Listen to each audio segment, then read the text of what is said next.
सब थोड़ी बात करेंगे ये जो पूरा सिचुएशन क्रिएटेड रही और फिर उसके बाद जो अली अमीन गंडापुर साहब ने एक वीव्ड स्टोरी सुनाई, कुछ उसकी कुछ समझ नहीं आई कि वो कहाँ से शुरू हुई और कहाँ क्या बताने की कोशिश कर रहे थे। ही पुट ऑल द ब्लेम, उन्होंने कोई बात नहीं की इस्टेब्लिशमेंट की, उनको एक तरह से फेस सेविंग दी, उन्होंने आईजी पंजाब के ऊपर सारा गुस्सा निकाला,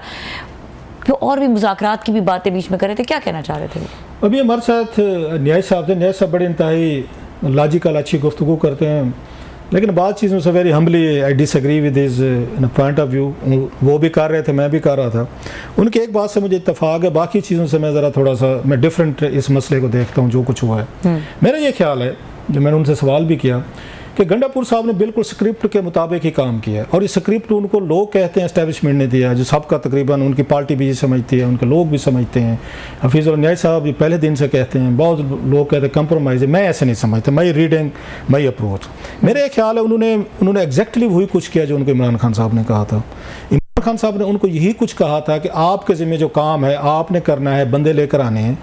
पेशावर से लेकर आएंगे, क्योंकि पंजाब से वो ठीक कह रहे थे, जैसे पंजाब से कोई बंदा नहीं आ रहा, लोग बाहर भी नहीं निकल रहे। क्या रीज़न हैं? शायद पंजाब पे जिस तरह की गुफ्तगू की गई है, चढ़ाई की गई है, तो उन्होंने वहाँ पे उसके जवाब में जो मरीम नवाज साहिबा, नवाज शरीफ साहब या उनकी पार्टी ने इसको वो बना दिया है ना कि शायद वहाँ से जत्थे आ रहे हैं, पंजाब पे हमलावर हो रहे हैं, और माजी के हवाले दिए कि सेंट्रल एशिया से भी हमलावर होते थे, तो अभी गंडापुर साहब वही तारीख को लेकर आ जाएँ। शायद उसका पंजाब में किसी हद तक उस बात को सुना गया है, समझा गया है कि हर दफ़ा यहाँ से KPK से लोग जो आ रहे हैं और पंजाब पे उनके बकौल हम आ रहे हैं, हमलावर हो रहे हैं, जो गुफ्तगू भी की गंडापुर साहब ने, उससे मेरा ख्याल है पंजाब में शायद कोई रिएक्शन आया कहीं पे, इसलिए पंजाब में आपको कोई ज़्यादा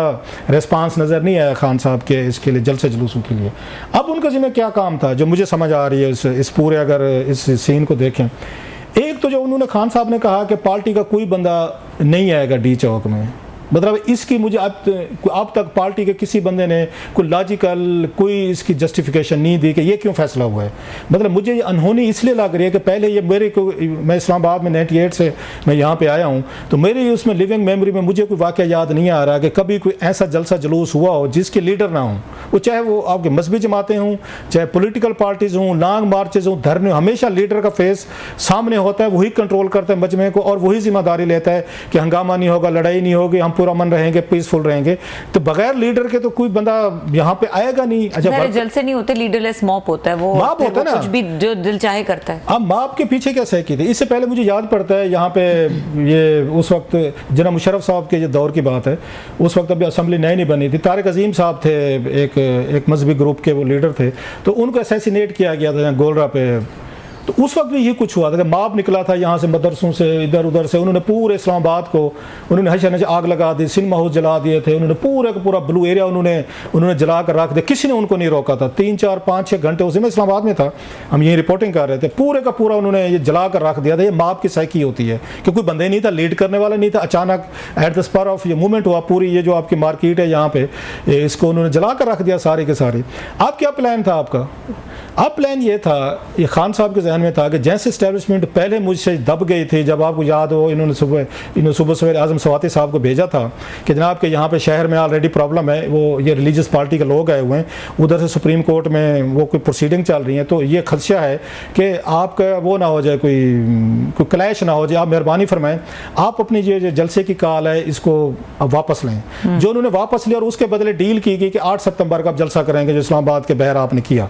अब की दफ़ा खान साहब को 2-3 मौके नजर आए हैं, उन्होंने कहा उसी तरह की डील अब भी मैं ले सकता हूँ, चीज़ें मेरे कंट्रोल में आ सकती हैं। एक तो मलेशियन प्राइम मिनिस्टर थे यहाँ पे, आ रहे थे 4 को, तो 4 की उन्होंने डेट रखी। साथ में उन्हें पता था जो बात अभी हो रही थी कि इसमें आपकी शंघाई कॉन्फ्रेंस होने वाली है, ये 2 चीज़ें थी। सो खान साहब को ये था कि अगर यहाँ पर मेरे लीडर साथ जाते हैं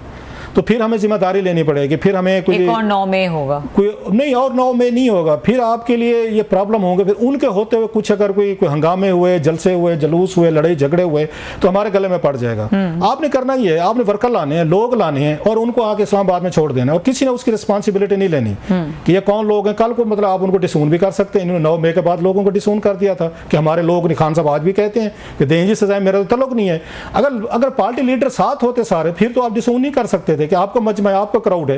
अब उन्होंने यहाँ पे उनको ला के बिठा के